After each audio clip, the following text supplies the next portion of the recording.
TP link router के model number TLWR840N router को wireless repeater या फिर रेंज एक्सटेंडर कैसे कॉन्फ़िगर या सेटअप कर सकते हैं, आज की वीडियो में हम जानेंगे।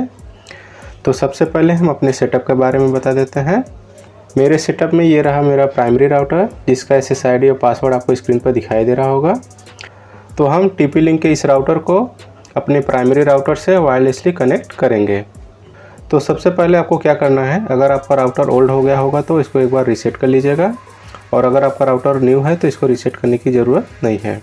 तो चूँकि हम इस राउटर को ऑलरेडी रीसेट कर चुके हैं, अगर आपको इस राउटर पर कंप्लीट वीडियो देखना है तो इसका लिंक वीडियो के डिस्क्रिप्शन में दिया गया है, आप चाहें तो देख सकते हैं।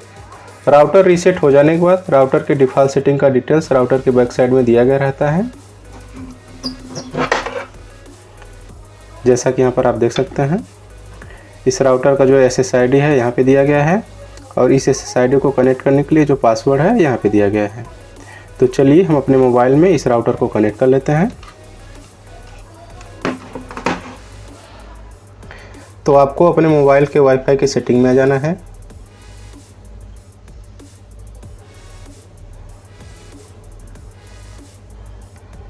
यहाँ आप देख सकते हैं इस राउटर का जो SSID है वो शो कर रहा है, इस पर आपको क्लिक कर लेना है।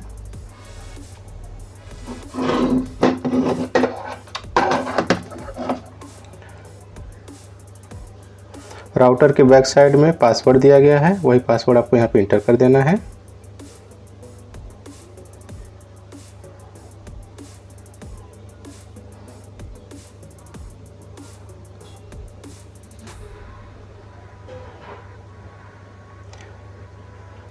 पासवर्ड इंटर हो जाने के बाद यहाँ पर आप देखेंगे कनेक्ट का ऑप्शन दिया गया है, इस पर आपको क्लिक कर लेना है।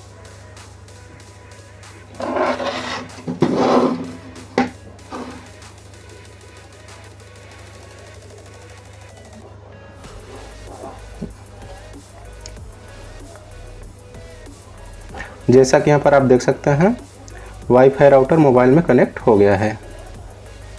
अब आप कोई भी ब्राउज़र ओपन करेंगे और राउटर का डिफ़ॉल्ट गेटवे यहाँ पर टाइप करेंगे।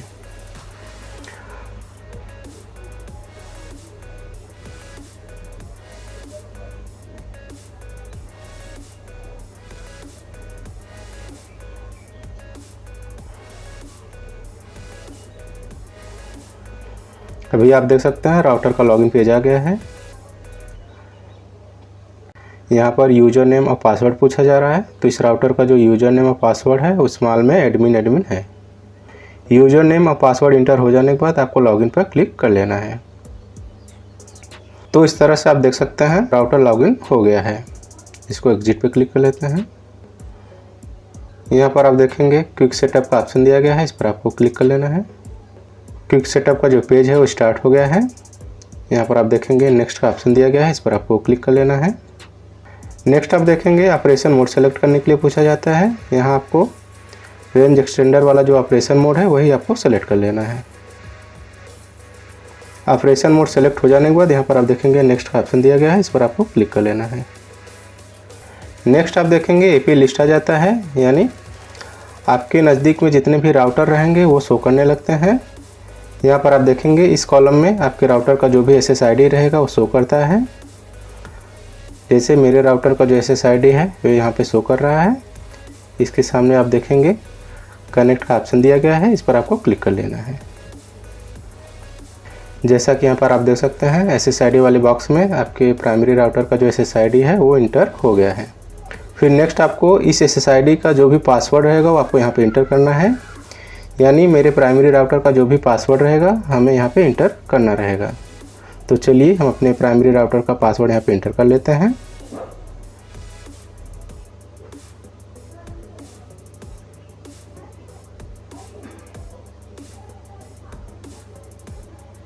फिर नेक्स्ट ऑप्शन में आप देखेंगे पूछा जा रहा है wireless name of range extender. यहाँ पे 2 रेडियो बटन दिए गए हैं। अगर आप ऊपर वाला रेडियो बटन सेलेक्ट करके रखते हैं तो आपके प्राइमरी राउटर और सेकेंडरी राउटर का जो SSID है वो सेम हो जाएगा, और अगर आप नीचे वाला रेडियो बटन सेलेक्ट करते हैं तो आप अपने सेकेंडरी राउटर यानी जिस राउटर को आप रिपीटर बना रहे हैं उसका जो भी SSID है वो मॉडिफाई कर सकते हैं। तो अभी के लिए आप देख सकते हैं मेरे सेकेंडरी राउटर का जो SSID है वो यहाँ पे दिया गया है। अगर आप अपने सेकेंडरी राउटर का जो भी SSID है वो मॉडिफाई करना चाहते हैं तो कर सकते हैं। तो जैसे मैं इसके आगे 1 लिख देता हूँ। सेकेंडरी राउटर का SSID रख लेने के बाद आपको नेक्स्ट ऑप्शन पर क्लिक कर लेना है। नेटवर्क सेटिंग के इस पेज पर आपको कुछ भी नहीं करना है और नेक्स्ट ऑप्शन पर क्लिक कर देना है। फिर नेक्स्ट आप देखेंगे रिव्यू सेटिंग का पेज आ जाता है। अगर आपको अपने सेकेंडरी राउटर के सेटिंग में कुछ भी चेंजेस या मॉडिफाई करना है तो बैक ऑप्शन पर क्लिक करके कर सकते हैं। अगर आपको कुछ भी चेंजेस नहीं करना है तो यहाँ पर आप देखेंगे फिनिश का ऑप्शन दिया गया है, इस पर आपको क्लिक कर लेना है। जैसे ही फिनिश ऑप्शन पर आप क्लिक करेंगे आपका राउटर रिबूट होने लगता है। तब तक आपको वेट कर लेना है। जैसा कि यहाँ पर आप देख सकते हैं मेरा जो सेकेंडरी राउटर है मोबाइल से डिस्कनेक्ट हो गया है। ऐसा इसलिए हुआ है क्योंकि हम अपने सेकेंडरी राउटर का जो SSID है वो चेंज किए थे। रिबूटिंग प्रोसेस कंप्लीट हो गया है। चलिए हम अपने राउटर को कनेक्ट कर लेते हैं।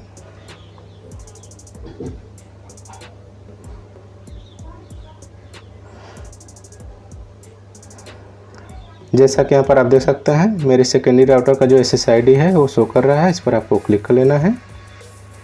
यहाँ पर आप देखेंगे पासवर्ड पूछा जा रहा है, तो पासवर्ड में आपके प्राइमरी राउटर का जो पासवर्ड रहेगा वही आपको यहाँ पे एंटर करना रहेगा, क्योंकि आपका जो सेकेंडरी राउटर है वो वायरलेस रिपीटर मोड में कॉन्फ़िगर हो गया है। पासवर्ड इंटर हो जाने के बाद कनेक्ट ऑप्शन पर क्लिक कर लेना है।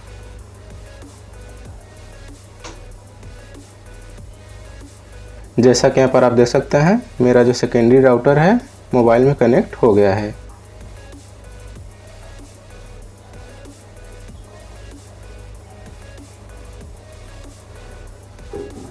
अभी आप देख सकते हैं राउटर के पेज को जैसे ही रिफ्रेश किए हैं तो प्राइमरी राउटर का जो लॉगिन पेज है वो आ गया है। इसका मतलब यह है कि मेरा जो सेकेंडरी राउटर है प्राइमरी राउटर से वायरलेसली कॉन्फ़िगर हो गया है। चलिए अब देख लेते हैं कि सेकेंडरी राउटर से इंटरनेट एक्सेस हो रहा है या नहीं। तो इसके लिए हम स्पीड टेस्ट रन करेंगे।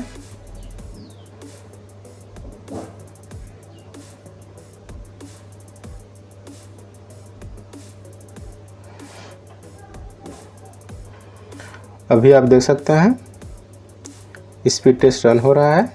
इसका मतलब सेकेंडरी राउटर से इंटरनेट एक्सेस हो रहा है।